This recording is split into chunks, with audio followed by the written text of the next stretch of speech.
وہاں تو مکان میں پنکھے اور کولر بھی ہے، موبائل بھی ہے، لیکن یاد رکھ وہ چند لمحے کے لیے ہے، چند سالوں کے لیے وہ مکان ہے، لیکن ایک میں بھی تیرا مکان ہوں، ایک میں بھی تیرا مکان ہو کہ جس مکان میں نہ کوئی کھڑکی ہے، نہ کوئی دروازہ ہے، نہ کوئی اے سی ہے، نہ ڈی سی ہے، یہ حشرات الارض کا مکمل بسیرا ہے، اور یہاں نہ کوئی بلب ہے، نہ کوئی مرکری ہے، نہ لائٹس ہیں۔ ارے سن نادان، یہ ایسی اندھیری کوٹھری ہے کہ بڑے بڑے سکندر بھی آئے تو ان کی پسلیاں ایک دوسرے سے میں نے ملائی ہے، بڑے بڑے طاقتور بھی آئے اس کے نچوڑ کر کے میں نے رکھ دیا ہے، لیکن سن اور یقین سے سن لے کہ اگر تم یہاں کی روشنی کا انتظام کر کے آؤ گے نا، اس قبر کا انتظام کر کے آؤ گے تو سنو یہاں ہم تمہیں تکلیف نہیں ہونے دیں گے، ٹھیک ایسے تمہیں اپنی گود میں لیں گے جیسے ماں بیٹی کو گود میں لے لیا کرتی ہے، ماں اپنے بیٹے کو گود میں لے کر کے اپنے کلیجے سے لگا لیا کرتی ہے۔ میرے عزیز میرے دوست، بہت زیادہ لمبی خطاب تو ہمیں کرنی نہیں، بس ایک واقعہ سماعت فرما لیں، اس کے بعد پھر چند لمحے کے لیے ہم گفتگو کریں گے اس آیت پہ۔ امام جلال الدین سیوطی علیہ رحمہ اپنی کتاب الحاوی للفتاوی میں سماعت فرمائیں گے۔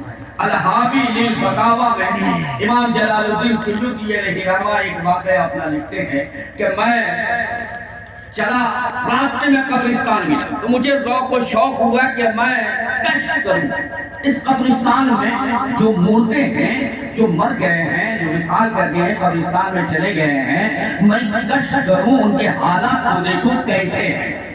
تو وہ بیٹھ گئے قبرستان میں کشف کرنے لگے۔ اب جب کشف کیا انہوں نے تو انہوں نے دیکھا کہ ہر مومن کی قبر میں ایک ایک نور ہے۔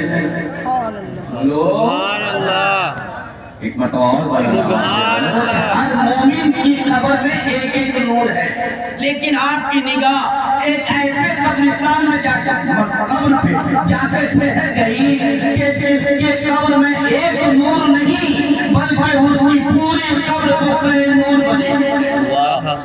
آپ کہتے ہیں کہ میں نے جب دیکھا تو میری آنکھیں چندھیا گئی۔ چندھیانا سمجھ لے سورج 12 بجے نکل جائے خوب اپنے تپش کے ساتھ وہی جون میں اور سورج کو دیکھو تو آنکھ نہ ٹھہرے گی۔ آپ نے کہا کہ ٹھیک ایسے ہی میری آنکھ اس روشنی کی طرف نہیں ٹھہر رہی تھی، میں اسے دیکھ نہیں پا رہا تھا، میری آنکھ چھپک جاتی تھی۔ میں اٹھا اور اس قبر کے قریب گیا تو میں نے اس کی روح سے گفتگو کرنے کی کوشش کی، کشف کیا۔ جب اس کی روح سے اللہ نے ان کی روح کو حکم دیا اور اجازت دی اور ان کی روح نے میرے سلام کا جواب دیا، اور جب گفتگو شنید ہوئی تو میں نے پوچھا، اے عزیز، اے اللہ کے نیک بندے، اللہ کا کرم ہے کہ سب کی قبر میں نور نظر آ رہا ہے۔ کہا ہاں بے شک ہر مومن کے قبر میں ایک نور ہے۔ میں نے کہا کہ سب مومن کے قبر میں ایک نور ہے اور تمہاری پوری قبر جو ہے وہ کئی نور بنی ہوئی ہے اور ایسی نور ہے کہ میری آنکھیں چندھیا جا رہی ہیں، آخر وجہ کیا ہے؟ تو اس نے مجھ سے کہا کہ سب میں تو ایک نور آپ نے دیکھ لیا اور یہ پورا موقع نور ہے، گویا بس ایک ہی جملہ اپنی طرف سے میں کہوں گا کہ گویا وہ جواب دے کہ نور والا آیا تھا، نور والا آیا تھا، نور لے کر آیا تھا اور نور میری قبر کو نورانی بنا کر چلا گیا۔ اور امام عشق و محبت نے پکار کے کہا کہ چمک تجھ سے پاتے ہیں سب پانے والے، میرا دل بھی چمکانے والے۔ گویا انہوں نے یہ کہا کہ سنو سنو، یہ نور کسی اور وجہ سے نہیں ہے، یہ نور میرے محبوب مصطفیٰ جان رحمت کی آمد کی وجہ سے ہے۔ نعرہ تکبیر، نعرہ رسالت، فیضان مخدوم سمنا، مسلک اعلی حضرت۔ انہوں نے ارشاد فرمایا کہ یہ نور سرکار کی آمد کی بنیاد پہ یہ میری قبر کو کئی نور بنی ہوئی ہے۔ انہوں نے کہا کہ میں نے پوچھا کہ بھائی مومن تو سب ہے اور سب کے قبر میں سرکار تشریف لائے تبھی نور ہے، لیکن آپ کی قبر آپ کی مزار بقعہ نور کیوں بنی ہے؟ کہا کہ وجہ اس کی یہ ہے کہ میں ایک غریب انسان تھا، دہاڑی پہ مزدوری کرتا تھا، دولت مند نہیں تھا، زمین و جائیداد کا مالک نہیں تھا، لیکن جو دہاڑی میں روز کرتا تھا اور جو کماتا تھا اس میں سے 3 حصہ اپنے بال بچوں اور گھر والے کے لیے نکالتا تھا اور 1 حصہ اپنے محبوب مصطفیٰ جان رحمت کے لیے نکالتا تھا۔ اور جب 12ویں شریف کا چاند نمودار ہوتا تو اس 12ویں شریف کے چاند جیسے دیتا میں دہاڑی بند کر دیتا اور پھر اپنی گلی روڈ سڑک کو اپنے ہاتھوں سے پانی چھڑک کر کے صاف کرتا اور یہی گنگناتا رہتا۔ گویا میں اپنی زبان میں کہوں کہ یہی گنگناتا رہتا کہ بہاروں پھول برساؤ میرا محبوب آنے والا ہے۔ میں اپنی گلی کو صاف اس لیے کرتا رہتا تھا تاکہ میرے محبوب کی ایک نگاہ رحمت ہو جائے اور میرا محبوب میرے گھر جلوہ کرے۔ اور روز میں اپنے بال بچوں کے ساتھ بیٹھ کر کے نبی کی میلاد پڑھ لیتا تھا عشاء بعد، اور جب 12ویں کی تاریخ آتی تھی تو جو پیسہ میں جمع کرتا تھا اس کا لنگر چلا دیتا تھا اور پھر علماء کو بلا کر کے میلاد شریف پڑھ دیا کرتا تھا۔ تو یہ میلاد کی بولیے یہ میلاد شریف کی برکت ہے، اور صرف میلاد ہی نہیں بلکہ میں 5 وقت جماعت کے ساتھ نماز بھی پڑھتا تھا۔ جی خالی میلادی نہیں تھا، نیازی نہیں تھا، صرف نیازی کے ساتھ نمازی بھی تھا، نماز بھی پڑھتا تھا، نیاز بھی دلاتا تھا، میلادی بھی تھا۔ سرکار جب میری قبر میں تشریف لائے فرشتے نے جب کہا ما تقول فی شان ھذا الرجل، اور جب میرے محبوب جلوہ فگر ہوئے اور جب محبوب پہ میری نظر پڑی تو ٹکٹکی باندھ کے میں محبوب کو دیکھ لے گا۔ سبحان اللہ۔ فرشتے کہہ رہے ہیں ما تقول فی شان ھذا الرجل، لیکن میں دیکھنے میں اتنا محب تھا، اتنا گم ہو گیا تھا کہ فرشتوں کی آواز میری سماعت سے سن ہی نہیں پا رہا تھا۔ اب مسلسل 3 مرتبہ 4 مرتبہ اس نے جب سوال کیا، 2 سوال کا جواب تو میں نے دے دیا، تیسرا سوال ما تقول فی شان ھذا الرجل جب کہہ رہا تھا تو میں صرف سرکار کو دیکھ رہا تھا۔ گویا وہ شاعر کہتا ہے کہ قبر میں سرکار آئے تو قدموں میں اور فرشتے گر اٹھائے تو ان سے یہ کہوں اے فرشتے اب میں پائے نہ سکوں کر اٹھوں، مر کے آیا ہوں یہاں اسی زندگی کے واسطے۔ یعنی موت کو ہم نے اگر گلے لگایا ہے تو اسی محبوب کے دیدار کے لیے میں نے موت کو گلے لگایا ہے۔ گویا میں ایسا گم ہو گیا تھا کہ فرشتے نکیرین کے سوال کا میں جواب نہیں دے رہا تھا، بس محبوب کا چہرہ دیکھے ہی جا رہا تھا۔ اب تک تو بنا دیکھے سلام پڑھ رہا تھا، اب محبوب سامنے تھے تو دیکھ کر کے میں پڑھ رہا تھا۔ فرشتوں نے ایک فرشتے نے دوسرے سے کہا کہ لگتا ہے اسے سوال کا جواب معلوم نہیں ہے، اور جب سوال کا جواب معلوم نہیں ہے تو اسے جہنمی لکھ دو۔ تو اب جیسے ہی اس نے قلم اٹھایا اور کاغذ پہ لکھنا چاہا، لیکن میرے مصطفیٰ نے ارشاد فرمایا خبردار قلم مت چلانا، خبردار قلم مت چلانا۔ نکیرین نے پوچھا یا رسول اللہ یہ تیسرے سوال کا جواب نہیں دے رہا ہے۔ میرے آقا نے ارشاد فرمایا نادان تو دیکھ نہیں رہا ہے، اس کی نگاہیں بتا رہی ہے کہ یہ کس محبت بھرے انداز میں مجھے دیکھ رہا ہے، اور جو یہاں محبت بھرے انداز میں دیکھ رہا ہے یقیناً دنیا میں ساری زندگی کو میری محبت بنا سبحان اللہ۔ اس کا دیکھنا بتا رہا ہے، اور تو اس سے سوال کر، جو کرنا ہے کر، جواب اس کا میں امام جلال الدین سیوطی علیہ رحمہ ارشاد فرماتے ہیں کہ میں نے اس سے پوچھا کہ سوال تجھ سے کیا جا رہا ہے، جواب مصطفیٰ دے رہے ہیں۔ کہا یہ اس وجہ سے کہ میں میلادی تھا اور مصطفیٰ کی محبت میں گم رہا کرتا تھا، اس محبت کی بنیاد پہ سرکار نے میرے سوال کا جواب دیا۔ کی محمد سے وفا تو نے تو ہم تیرے ہیں کہ یہاں چیز ہے کیا لوہو قلم تیرے ہیں میرے عزیز میرے دوست رب نے ارشاد فرمایا موضوع کی طرف آ جاؤ کہ رب نے ارشاد فرمایا الشکر لی والے والے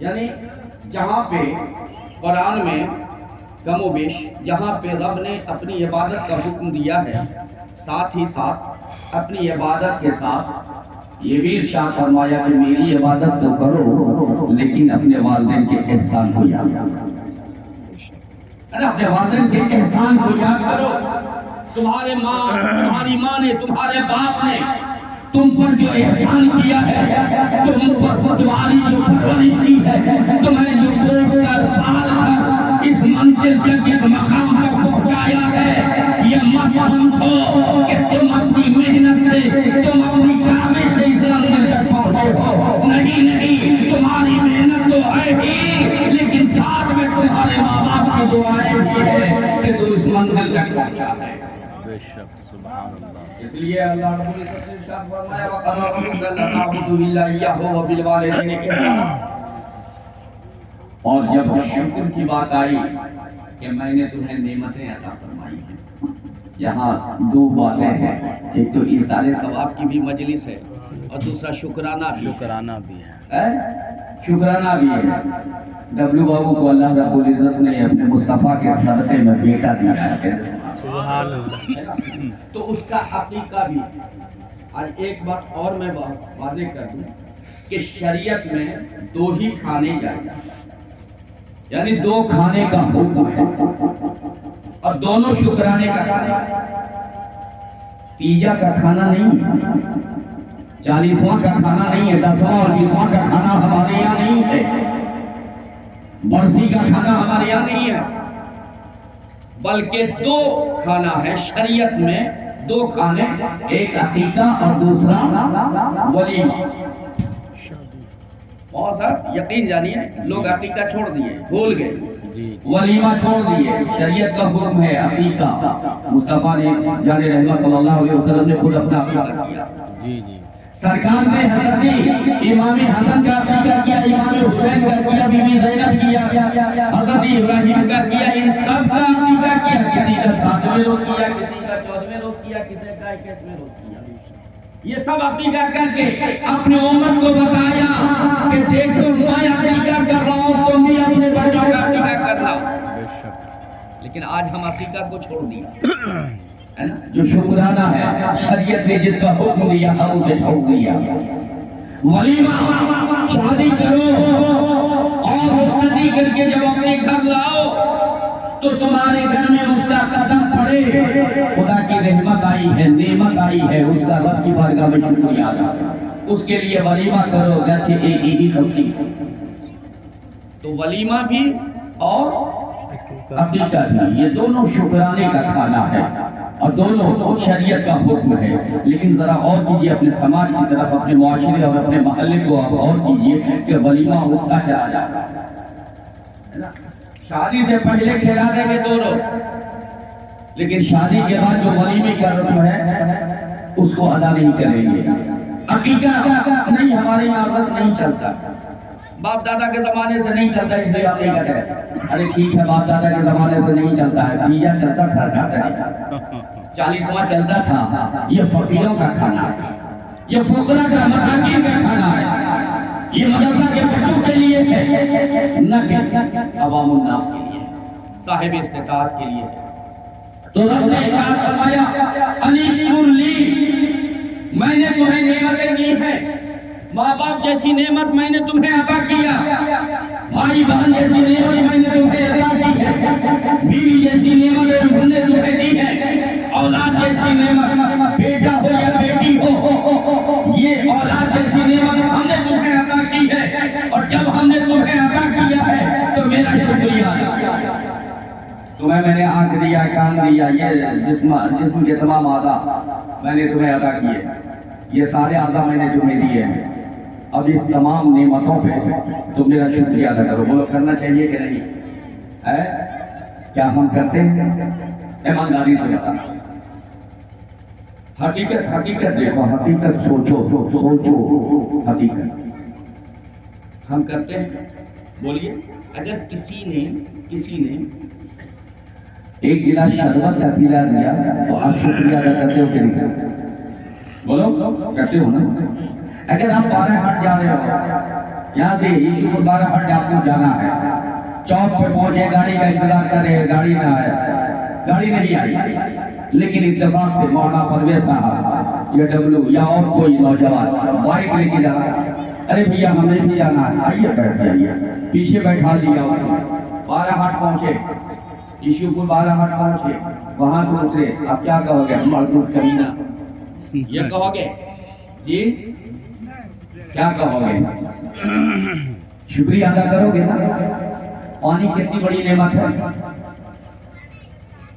بولو آج تمہیں اگر احساس نہیں ہے تو غزہ والے سے پوچھو، کربلا والوں سے پوچھو کہ پانی کی اہمیت کیا ہے. غزہ والے سے پوچھو کہ پانی کی اہمیت کیا ہے. پانی جب بند کر دیا جائے تو اس کی اہمیت کا پتہ چلتا ہے. میرے عزیز تم آئے پانی پینے کے لیے، کھڑے بوتل اٹھایا، منہ میں لگا لیا، پانی پیا. ڈاکٹر کہتے ہیں کہ کھڑے ہو کر کے پانی پینے سے 70 بیماریاں پیدا ہوتی ہیں جسم میں. مصطفیٰ جان رحمت ارشاد فرماتے ہیں کہ سنو، جب پانی پینا ہو بیٹھ جاؤ، رخ پچھل کر لو، سر ڈھک لو، دونوں ہاتھ ملا کر کے 3 گھونٹ میں پانی پیو، اللہ اس پانی کو شفا بنا دے. سرکار کا حکم یہ ہے. بتاؤ ہم وہ پانی پی کر کے ایک مرتبہ بھی کہتے ہیں اللہ تیرا شکر. دینے والے کا پانی جو دے رہا ہے اس کا کہتے ہیں شکریہ بہت تمہارا شکریہ ہے. لیکن اس رب کائنات جس نے پانی بنایا اس کا شکریہ ادا نہیں کرتے. کھانا کھاتے ہیں، ہاتھ دھوتے ہیں، سکھایا، لپیٹا، سپیٹا، چلے گئے، نکل گئے، لیکن ہمیں توفیق نہ ہوئی کہ 2 جملے اللہ کی بارگاہ میں ادا کر دیں کہ مولا تم نے اچھی نعمتیں عطا کی، اچھی غذا عطا فرمائی، مولا تیرا شکریہ ادا. صحت اللہ دیتا ہے، دواؤں میں شفا اللہ دیتا ہے. ڈاکٹر کا شکریہ آپ ادا کرو، سوئی دینے والے کا شکریہ آپ ادا کرو، لیکن اللہ کا شکریہ آپ ادا نہیں کرتے. بتاؤ ہم کہاں جا رہے ہیں؟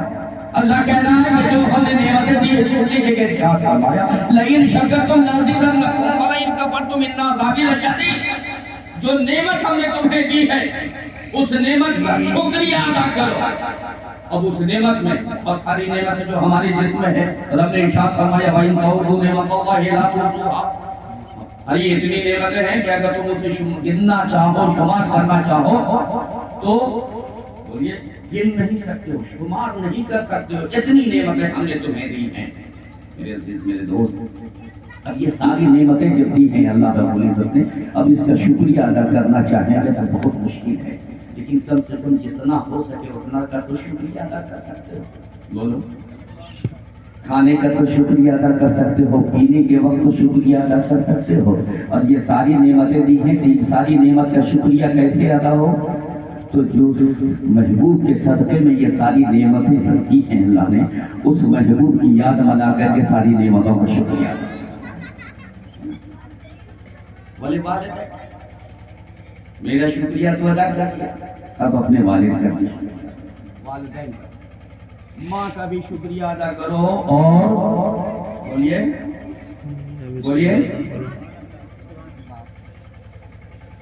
لوگ باپ کو بھول جاتے ہیں، باپ کو لوگ بھول جاتے ہیں. ہاں ایک اب چیز سمجھ کر کے بیکار چیز سمجھ کے بوڑھا ہو گیا تو اب شے سمجھ کے بیکار شے سمجھ کے ایک کونے میں انہیں بیٹھا دیتا ہے. نہ اس سے مشورہ ہے، نہ اس سے صلاح ہے، کچھ نہیں ہے. ارے دادا اس احسان کو تو بھول گیا جب تیرے لیے تیری ضرورت کو پورا کرنے کے لیے یہ باپ دھوپ کی تپش کو برداشت کرتا تھا، ٹھنڈ ہواؤں کو برداشت کرتا تھا، لو کو برداشت کرتا تھا، صرف اس لیے کہ میرے بچے کی اچھی تربیت ہو جائے، میرے بچے کی اچھی پرورش ہو جائے. ماں کو یاد باپ کو بھول جاتے ہیں. میرے عزیز میرے دوست، اسے کسی نے کہا، حضرت ایک بچے نے کہا کہ حضرت تو ماں کے قدموں کے نیچے تو جنت ہے، ہمیں جنت لینی ہے، اس لیے ماں کی خدمت کر۔ ہم نے کہا کہ یہ حدیث تو یاد ہو گئی، لیکن اس حدیث کا اگلا ٹکڑا تو بھول گیا، تمہیں نہیں بتایا گیا۔ کہا وہ کیا؟ ہم نے کہا کہ حضور نے ارشاد فرمایا بے شک ماں کے قدموں کے نیچے جنت ہے، لیکن ساتھ میں یہ بھی ارشاد فرمایا باپ جنت کا مین دروازہ ہے۔ بے شک سبحان اللہ۔ کیسا اچھا یہ بھی حدیث ہے، ہاں یہ بھی حدیث ہے اگلا ٹکڑا کہ باپ جنت کا مین اور اہم دروازہ ہے۔ اور بے وقوف سن، جنت میں کوئی کھڑکی نہیں ہے، دروازہ جنت میں کوئی کھڑکی نہیں ہے، اور دیواریں چھوٹی چھوٹی دیواریں بھی نہیں ہیں کہ اچھل کود کر کے دروازے کی بغیر اچھل کود کر کے تو کہیں سے اندر آ جائے، وہ کھڑکی نہیں۔ دروازے نے کہا پھر کہا باپ ڈنڈا لے کر کے کھڑا ہے دروازے پر، اگر باپ راضی ہے تو جنت کے اندر یہ کرنے دے گا، ورنہ مار کے بھگا دے گا۔ اور سن، تیرے ماں کی بھی جنت تیرے باپ کی رضا میں ہے۔ سبحان اللہ سبحان اللہ۔ تیری ماں کی بھی جنت تیرے باپ کی خوشی میں ہے۔ اور سن، لاکھ تو کچھ بھی کرتا رہے، کچھ بھی کرتا رہے، لیکن اگر باپ تیرا تجھ سے ناراض ہو گیا، اگر ماں تیری تجھ سے ناراض ہو گئی تو ساری عبادتیں تیرے منہ پہ مار دی جائیں گی، کوئی عبادت کام نہیں کرے گا۔ حضرت عبداللہ سے کسی نے پوچھا، صحابی نے پوچھا حضور ماں باپ کی عظمت پہ کچھ بتا دیں، صحابی رسول ہے، کہا کہ سنو سنو، حضرت عبداللہ ابن عباس نے ارشاد فرمایا سنو، یہ بڑی لمبی بحث ہے، وقت ہمارے پاس کم ہے۔ کہا کہ حضور ماں باپ کی نافرمانی کے متعلق کچھ بتا دیں۔ تو آپ نے اس نے کہا یہ بھی لمبی بات ہے، کہا کچھ تو بتا دیجئے، ایک آدھ حدیث ہی تو بتا دیجئے۔ تو ذرا غور کرنا، جو سویا ہوا بدن میں اس کو جگا دینا۔ کیا معمول ذہین، نیند آ رہی ہے؟ نیند کو بگاؤ، بس 5-10 منٹ ہو جائے، اس کے علاوہ بس۔ اس کے بعد ایک حدیث میں پڑھوں گا، اس کا ترجمہ بتا کر کے رکھو، کیونکہ میں جان رہا ہوں